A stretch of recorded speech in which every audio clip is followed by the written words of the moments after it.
नमस्कार दोस्तों, मैं अभय त्रिपाठी आप सबका स्वागत करता हूं एके लर्निंग यूट्यूब चैनल में। कैसे हो आप सब?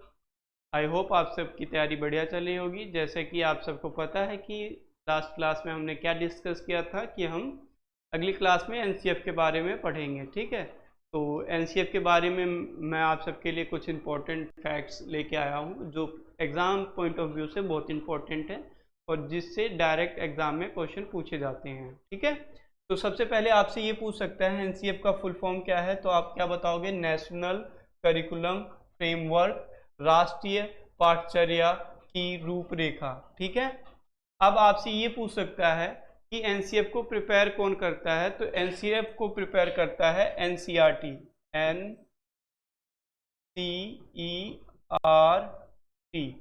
ठीक है, एनसीईआरटी प्रिपेयर करता है।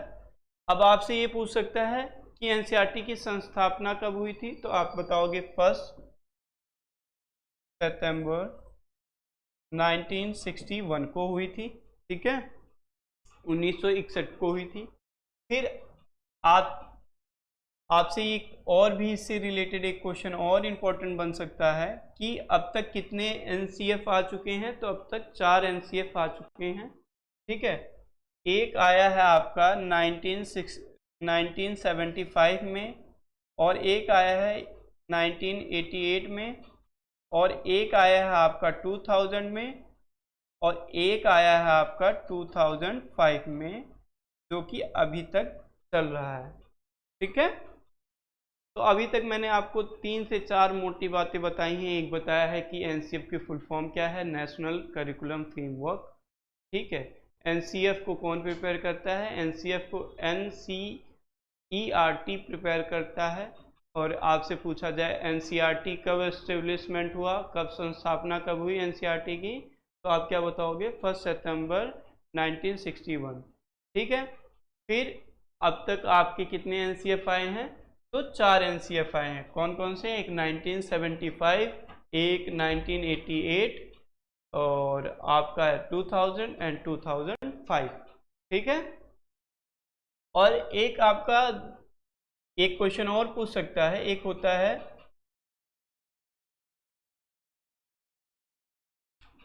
NCTE।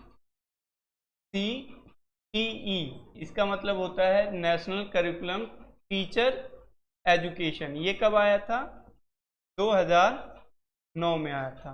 ठीक है, ये आपसे ये भी पूछा जा सकता है। ठीक है, ये कब आया था? ठीक है, आपसे ये पूछेंगे NCTE कब आया था, तो 2009 में। ये आप ध्यान रखना।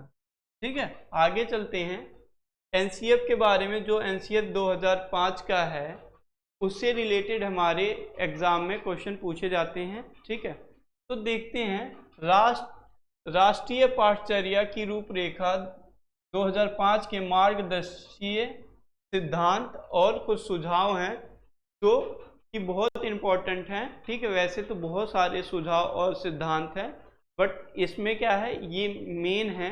इनको अगर आप माइंड में रख के क्वेश्चन को सॉल्व करने की कोशिश करोगे तो आई होप आप उसको बेटर तरीके से सॉल्व कर पाओगे। ठीक है, तो देखते हैं पहला क्या है आपका पहला ये कह रहा है कि ज्ञान को स्कूल के बाहरी जीवन से जोड़ा जाए।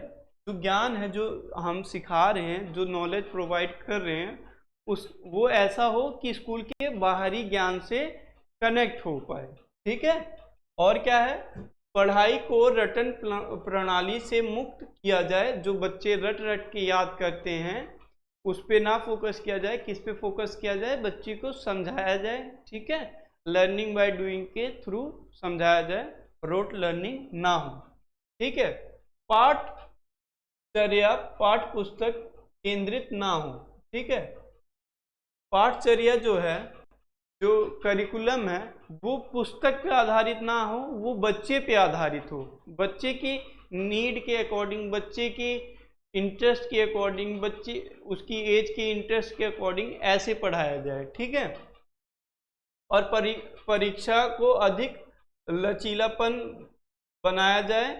ठीक है, और कक्षा की गतिविधियों से जोड़ा जाए कि कक्षा में छोटी छोटी एक्टिविटी, छोटे छोटे टास्क, इनसे बच्चों को सिखाने पे जोर दिया जाए। ठीक है, और क्या है, राष्ट्रीय मूल्यों के प्रति आस्थावान विद्यार्थी तैयार किए जाएं, कि राष्ट्र के प्रति कैसे हूं, आस्थावान हूं, ठीक है, जो राष्ट्र की संपत्ति है उसको हानि ना पहुंचाएं, ठीक है, ऐसी उनको ठीक या ऐसा एजुकेशन प्रोवाइड करना है, ठीक है, ताकि वो राष्ट्रीय मूल्यों के प्रति आस्थावान हो सके, ठीक है।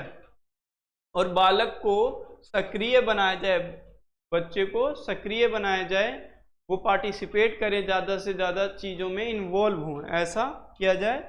और मातृभाषा जो हो और संस्कृति को सम्मान दिया जाए, कि किसी भी बच्चे की मातृभाषा, कोई भी भाषा छोटी नहीं होती है, ऐसी एजुकेशन प्रोवाइड करना है, ठीक है। और क्या है कि उसके कल्चर का कोई मजाक ना उड़ाया जाए, ठीक है। तो ये सारी चीज़ें हमें ध्यान रखनी है, ठीक है।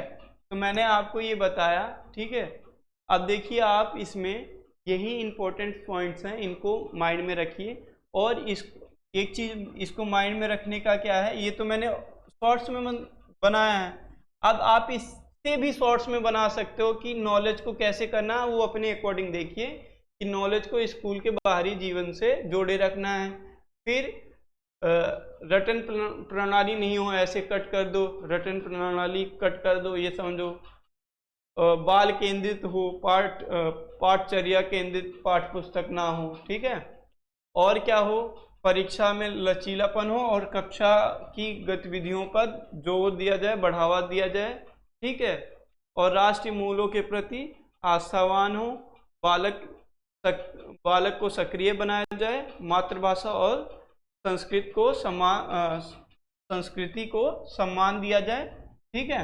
अगर आपको ये सेशन अच्छा लगा हो तो प्लीज़ लाइक कर दीजिए, शेयर कर दीजिए, कमेंट कर दीजिए और सब्सक्राइब कर दीजिए। कमेंट में और भी आप किस चीज़ के बारे में जानना चाहते हैं या किस चीज़ की तैयारी कर रहे हैं और किस चीज़ की वीडियो आप चाहते हैं टीचिंग से रिलेटेड, वो ज़रूर बताइए, ठीक है। और लास्ट में आप सबके लिए बस हमारे पास क्या रहता है कहने को, thank you very much for watching my videos.